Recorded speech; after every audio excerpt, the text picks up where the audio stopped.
Hi everybody, I'm Suzette Martinez Standring and welcome to It's All Right with Suzette, where we're going to spend the next half hour speaking to Sunny Davidson, author of Saying Yes to the Unexpected.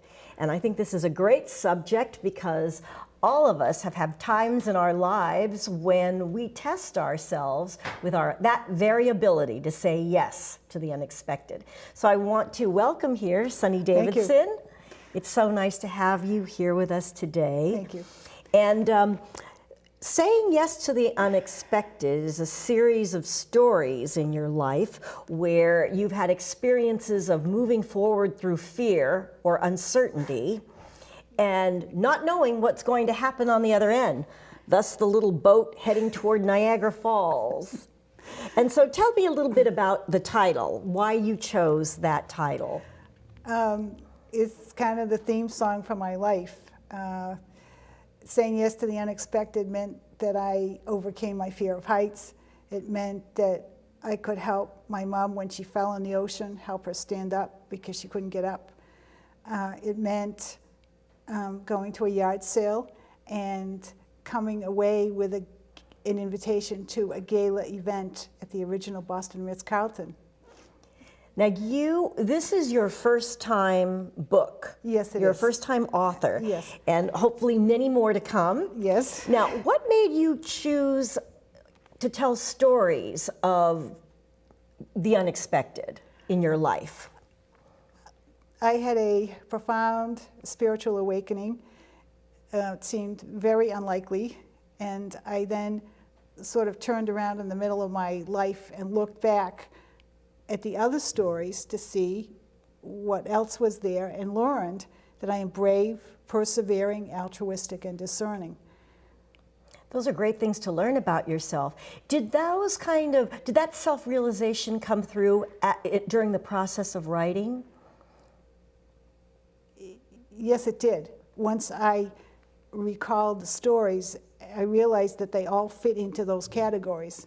Mm-hmm. And I hadn't known that before. I really like your writing style. So can you tell us, tell the readers and the viewers, what makes this book special and why would they want to buy this book? This book is the result of my having heard and believed my own voice. And my hope is that others will look to the stories of their own lives, because who is your best teacher? So they will be inspired to look in their own lives and look at the times when they said yes to the unexpected and what happened and what might happen if they say yes to the unexpected in the future. I really love that because I think that one of the biggest obstacles to saying yes is uncertainty. People want to stay with the familiar, the safe, and they don't really see how things could be so much better or special or unique if they tried to say, just to kind of go beyond their fear or their boundaries for something that might improve them. Can you give us an example in your book of something that you had to overcome that was very, very hard for you? I had to overcome my fear of heights, okay, which affected where I walked in Boston. There are drawbridges where you can see the water. Because you live in the North End. I do. Mm-hmm. And I had to cross those bridges and literally had to work. I had to work to overcome that because it affected me in glass elevators, affected a lot of things. Mm-hmm. And I decided that I couldn't live like that anymore because I was an adult when I took this on. And I wasn't hypnotized, I didn't do drugs. I just had full resolve, and it worked. And it did. Can you give us other examples in your book of things that were very difficult to get through, but that you did? Well, one of the things was healing the line of my lineage, and I did work. You can work with that when people have passed over, because everybody has woundedness in their families probably. And, you get no support. And people are saying, well, why are you doing that? You will destroy this family. But knowing in your heart that you you have to proceed. You have to go on and do the best you can with it.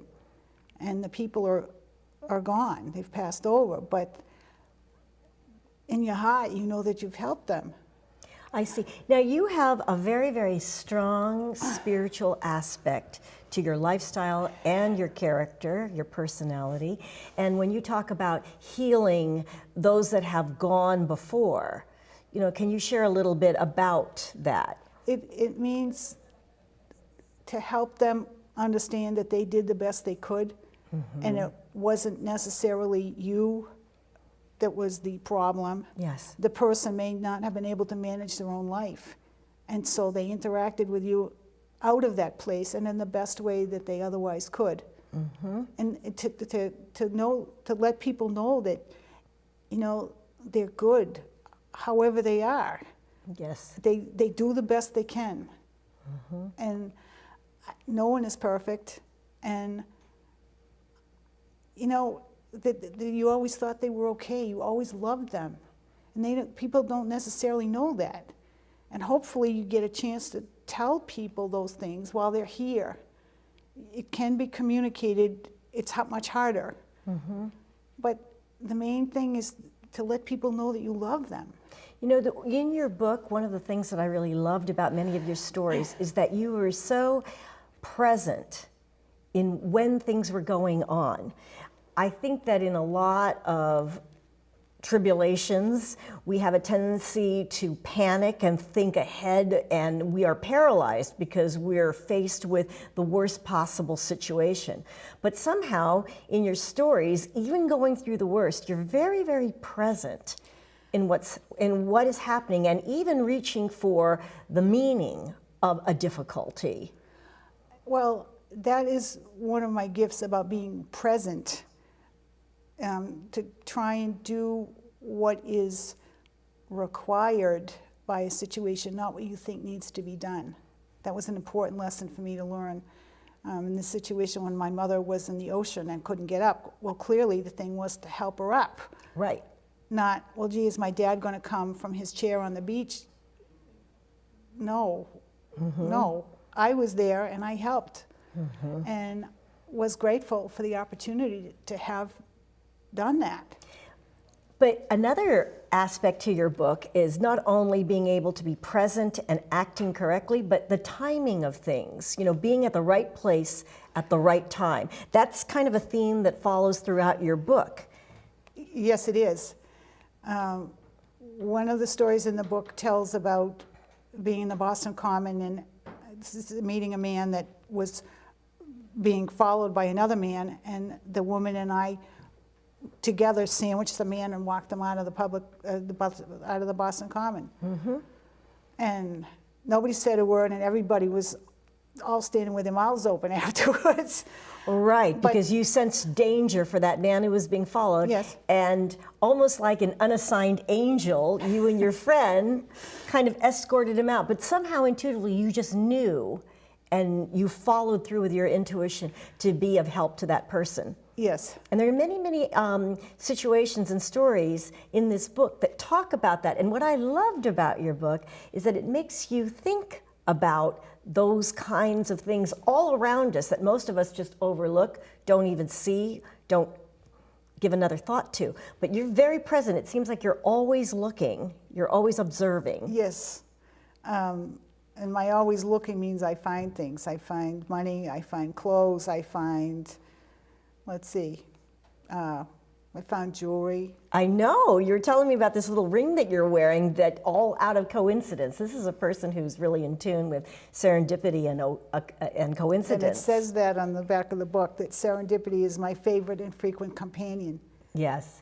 And we're going to take a little bit of a break, and when we come back, we're going to talk to Sunny Davidson a little more about serendipity, writing her book, and her whole process. So stay tuned, and we'll come back to It's All Right with Suzette.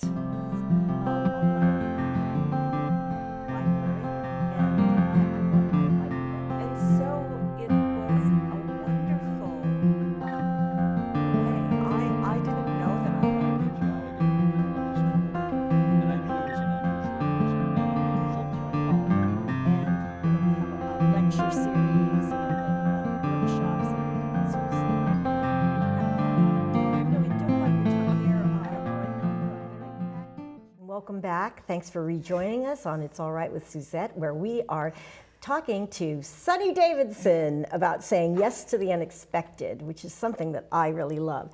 And, you know, first of all, I'd like to get a little bit about your background. We didn't really start with that. Are you working right now, or are you retired? I'm retired. I'm going to work for the Boston Election Committee. That's a new thing. You know. What was your profession? I did administrative support. Yes. I've taught creative writing, GED, English as a second language. So you've been a teacher. Oh yeah. Oh yeah. And what made you decide to take on a book project for yourself? I never actually had an intention of writing a book because I felt I had a very ordinary life. I mean, you know, I went to public school, I went on road trips with my folks, I loved our cat, not very exciting. And but after I had this very profound spiritual experience and looked back over the stories, I thought the spiritual awakening was the story, and it clearly was not. Oh. And the first manuscript was 30 pages, and it was about the spiritual awakening. And then I realized, no, this is not the whole story. And so we looked around and said, wow, look at all these other things that happened. You know, I love that. The fact that you started from a place of, well, I don't lead a very exciting life, because when I give writing workshops, this is the biggest, most common issue. Oh, I don't know if I have anything to write about. And clearly that's not true, because your take on the things that have happened in your life are very interesting. Well, thank you. So this spiritual awakening, you told me earlier that it gave you the confidence, almost like the prod, to move forward with this project. The actual word is probably driven. Okay. I was catapulted awake out of sleep and sat at my desk, and the chair was against the edge of the bed. Yes. And was almost asleep before I could get back to bed. I'd write for like 20 minutes or half an hour, but this went on for the first part of the book, that I was literally catapulted out of a dead sleep. It was very unrestful. You know, I think that is so fascinating, because when I talk to authors, you have most people have a picture of, oh, I'm going to write this book, and they have like a ritual or a procedure, or they've got a schedule they keep. But if you really talk to them, so much of it is driven from an invisible realm. And driven is the right word.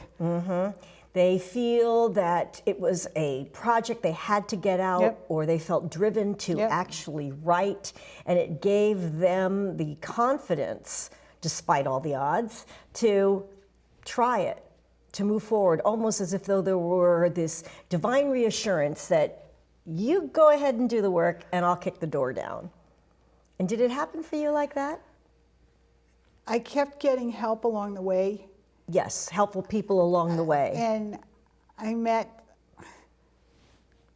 the book is self-published, and I met the publisher. There's an event in the fall where booksellers come, and publishers, and you know, those type of people. And I belong to a writers group, Grub Street. Yes. They hadn't come yet, so I was walking around and I met this lady, and she was the lady who published the book. But it was because my time hadn't started yet. I was volunteering, and it hadn't started yet, and I was just kind of walking around and, you know, taking people's cards, and I took her card, and one thing led to another. Yes, it did. Yes, it did. Now, tell me what the process was like for you. You would say that out of a deep sleep, you'd be catapulted out of bed, as it were, and you would just write. For about a half an hour. And then you would almost, like in a sleep-like trance, go back to bed. I barely made it back to bed before I was asleep again. And then the book was written in longhand over a 15-and-a-half-year period, so it was truly a manuscript. And there were many revisions of it. So these are stories that have been collected over a period of 40 40 years. Yes, 40 years. So do you mean to say that your writing process actually began 40 years ago? I wrote my first poem when I was 9. But for this book, how far back does that go? I was probably writing in the 2000s. Okay. Because in the last decade. The spiritual event happened in 1988. Well, you probably have. And I spent 8 years. It was 8 years before I committed it to paper. So a long time went by. Yes. Yes, and I think what's really encouraging is the fact that you don't own a computer. No. You did your manuscript in longhand. You don't have a website, but somehow you have been guided every step of the way even be here. I have used public computers and, my little hour increments. And yes, people have helped all the way along. I read an autobiography of Thornton Burgess. Yes. And his mother always told him, do not ever be in debt. And he says throughout the whole book, I am always in debt to the people who hired me or asked me to write for them or whatever. And yes, I am indebted across the board. Now, were you raised in Massachusetts? I was. Where? I grew up in Auburn, which is exit 10 on the Mass Pike outside of Worcester. And Robert Goddard tested his rockets there about 1912. Now, I think that you've been making a reference to this spiritual awakening throughout the show, and I'm sure that there are viewers who are very curious about exactly what happened. So you want to share that with everyone? Briefly, I've been a Protestant my whole life. There's Roman Catholicism in my family. And I was visited by Mary, the Mother of Jesus, in a golden dream. And spent 8 years. What does this mean? Why did she visit me? And in the process, I looked back at the other stories. And I will say, as a plug, I sent a copy of the book to the present Pope. And I got a reply via the Apostolic Nunciature in Washington. That's amazing. Yes, it was. And I was very excited. Well, you are a living, walking example of serendipity. Yes. And I can so relate to that because I feel like so many things in my own career helpful people just popped up out of nowhere. And I always felt that there was, in my own life, a divine guiding hand that would help knock the doors down when it seemed so implausible that I could even move that much forward, So I do appreciate that. Now, tell us a little bit about how we can find your book. The book is available in print and digital media, both through Barnes & Noble and Amazon. And there are copies of it at the General Store at the main campus of Mass General. That's the only place. And now, how did you get your book in there? I used to work there, and Mass General figures prominently in the credits. I see. That's right. That's right. And I approached the buyer and told her this, and she's been very gracious and has bought several copies of the book. Now, for those people who are much like you, first-time writers, thinking, I don't have anything interesting to say, and yet you've been able to accomplish this. What would you tell them? What would you tell them? Hear and believe your own voice. Look to your stories. And know that they are true. Your stories are true. And regardless of what anyone else says about them, at the end of the day, you know what you did. And no one can take that away. Now, because your book has such, it was spiritually fueled. I mean, you don't really talk about religion in your book. You really talk about your just life events and being very present. What kind of reception have you received to your book so far? Well, when I told the story about being visited by Mary, and I've told this story many, many times since 1988, I have never had the sense that I was being disbelieved or that someone thought I was totally full of myself or, oh, do get over yourself, because the rest of us did a long time ago. I've never had that kind of a response. But it has prompted people to recall their own stories, which is the whole point of the whole book. But That's telling beautiful. that story in particular, oh yes, I was an altar boy. I was raised Jewish and I found the church as my true spiritual home. You know, I was devout, and, you know, my mother survived cancer and then was killed in an auto wreck, and I lost my faith. And those are in the story about Mary. But it prompted other people, and it prompts heartfelt responses out of people. Yes, yes, and I think that you can't help but think in your own life about all those inexplicable things that happen. I don't know if I ever shared this with you, but I was in Turkey last October and went to Ephesus, to the last home of Mary, and I had a spiritual experience completely unexpected, in that this powerful maternal energy seemed to envelop me, so much so that I began kind of crying uncontrollably, not sobbing, but just like a release. And I just felt like I was a child reunited, and I completely didn't expect that. And it really changed me in some ways, because that strange, unexpected connection. And it's kind of interesting when I read your book, and that you had the same kind of experience in a different way. You say it came in a golden dream. It's like, what is this, you know? Well, the point is that it's real. You Yes. didn't make this up, and you certainly didn't ask for it. Right, you didn't ask for it, and you No. don't make it up. No. And I think that those kind of, when you share that kind of stuff, people initially might feel like, what? But it makes them think about all those strange encounters or things that have happened without their having a hand in controlling it or making it happen. And I think that your book is very much filled with those kind of stories, very present in the moment. And I love that. Well, thank you. So what is your next step now, having published this book? At some point, I might have it republished, because I noticed there's one story that's incomplete, and, you know, I noticed the mistakes, and, you know, you want to do all that. But I want to write a book about my father's family, and it would be called The Halls of Peru, Richmond, and Newport, A Story of Healing and Miracles, because it tells about my great-uncle who survived several incarcerations during the Civil War.